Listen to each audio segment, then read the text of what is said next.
if this is a really great style when it's used in conjunction with some of the others. But if it's just pace setting all the time, what you're going to find is that just other people feel like they don't have decision-making authority. They're not able to figure things out for themselves. You can come off as overbearing. You can come off as micromanaging. And so it can be really negative.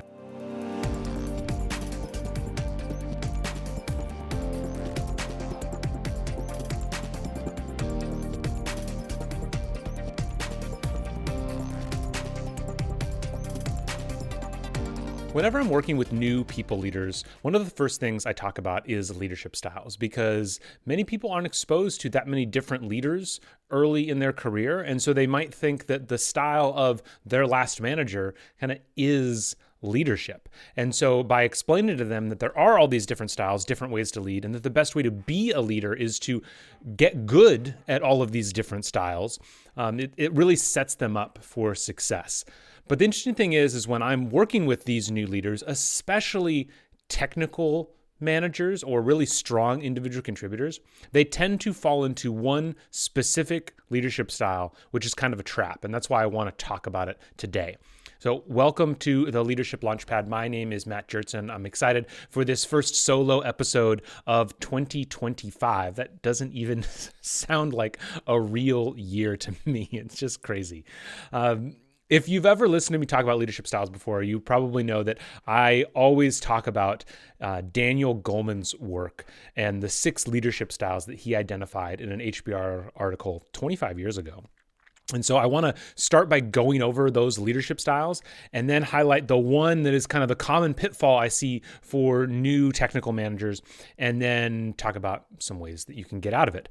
So the 6 leadership styles that Goleman talks about, and I highly recommend you read this article because it's titled Leadership That Gets Results. And the first leadership style is a commanding leadership style, where it's very much like, do what I say, giving orders, barking orders, that kind of thing, very, very authoritative. There's the visionary leadership style, which is, rallying people around some view of the future that you're going to go create, and it's going to be amazing. Let's go, follow me. We're going to go do this amazing thing. You have pace setting, which is about do things how, I'm going to show you how to do these things. Follow me. I'm going to tell you the best way to do everything. Let's go. Affiliative leadership really prioritizes relationship building on a team. So you may even sacrifice short-term performance on the team, or, not give certain kinds of feedback because you really value building relationships between a team. There's the democratic leadership style, where when you're making decisions, it's all about, making sure everybody's heard, getting to a consensus, just judging the opinions of the whole team. And then finally, there's the coaching leadership style, where you spend the majority of your time really focusing on the long-term bench depth of the talent on your team, helping each individual, that kind of thing. The first important thing to understand about all these leadership styles is that there is not one best leadership style. There is only the leadership style that is best in a specific situation. And in the article, Goleman goes into research where they were kind of trying to connect each individual leadership style with performance of teams out in the workplace. And they did find some of that, but the key finding to me is that the best leaders always were able to exhibit at least 4 of the leadership styles. So depending on the situation, depending on the individual that they were working with, they would change their leadership style. And so coming back to new managers, most of us probably have our preferences for the kind of leader that we naturally are. And it's likely based on our personality, and then also based on the kinds of leadership that we've seen in the past. And so we kind of pick up those traits and then start applying them as a leader. And so new leaders tend to have 1 or 2 styles that they're kind of really good at and rely on. And then the point of developing them as leaders is to get them to focus on new things. And this is something that I do a lot in my programs, where I ask people, what's a style that you're weakest at? Let's identify a particular behavior of that style, and let's figure out how we can strengthen some of those other styles so that you basically have more tools in your tool belt. And this is something that any leader at any level and any amount of experience should probably be thinking about and be working on. But the interesting thing that I've found is that the most common leadership style I see in new people managers and especially really strong individual contributors that were just promoted, is the pace setter style. And so I want to spend a minute talking about it, because when I took kind of the assessment for these leadership styles, when I first learned about them, I will admit that I was a pace setter. And at first I was really excited, because you read the description of a pace setter, kind of like I said before, leading from the front, showing the team the best way to work, pushes really strong results, has really high standards, attention to detail. Let's go. I'm like, yeah, that's me. That sounds like a great leader. But then you realize that then you keep reading and you see the effect that it has on the team. And it's one of only 2 leadership styles that over the long term has a negative effect on teams. It creates, it makes people apathetic. It demoralizes them. It leads to burnout. And so if you think about it a little bit closer, it makes sense, because you're out there, showing people what to do, but that can really easily tip over into micromanagement, right? And also, I think if somebody has been promoted, especially when they first get promoted to being a people leader, they're promoted because of their individual excellence, right? They were the best individual contributor, and so they were made a people manager. And so almost by definition, your performance standard is too high for other people on the team to meet automatically without you helping them. And so you try to hold this high standard for everybody. And what it leads you to do is just, give them the answer instead of letting them come to the answer. It means you do things yourself rather than letting the team do it, because you're worried they're not going to do it as good as you are. You don't give a lot of coaching. And granted, if this is a really great style when it's used in conjunction with some of the others, but if it's just pace setting all the time, we're always saying let's go, follow, we're in the trenches together. Many times what you're going to find is that just other people feel like they don't have decision-making authority. They're not able to figure things out for themselves. You can come off as overbearing. You can come off as micromanaging. And so it can be really negative. And that's why I say it's a trap.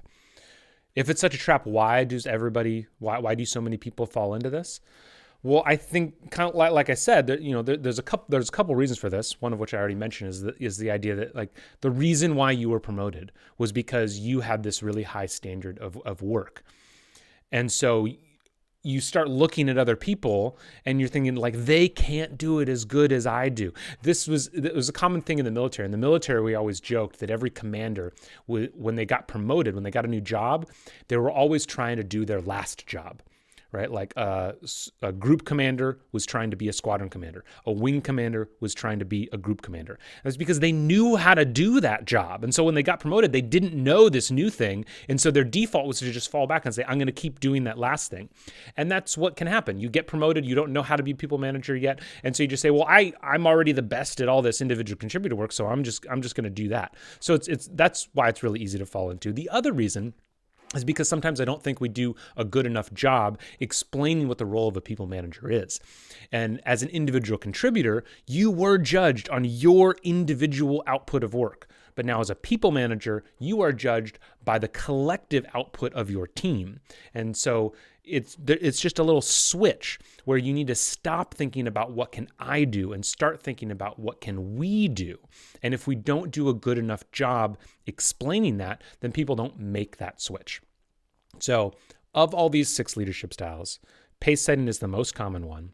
It is understandable why individual contributors fall into that, and yet it is a trap that can lead to negative impact on the team. So how do we get out of this?